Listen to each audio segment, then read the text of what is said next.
Ovários, infundíbulo uterino, ampola uterina, istmo uterino e parte uterina da tuba uterina.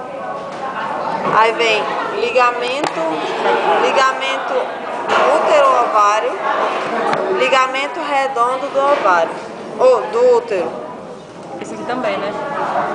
E aqui ó, ligamento redondo do útero, ligamento útero-ovário, tuba uterina. Aí infundíbulo, ampola, istmo e parte uterina. Aí vem ligamento ou escavação reto-uterina. Eu acho melhor se deitar ele mesmo. Escavação vesículo-uterina. Aí fundo, corpo, istmo uterino e colo uterino, fórnice vaginal, parte anterior, parte posterior. Corta caindo aqui. Aí vesículo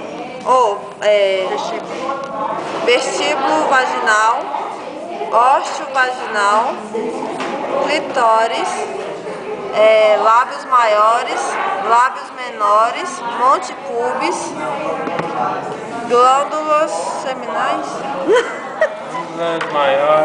Glândulas vestibulares maiores. glândulas vestibulares maiores e menores.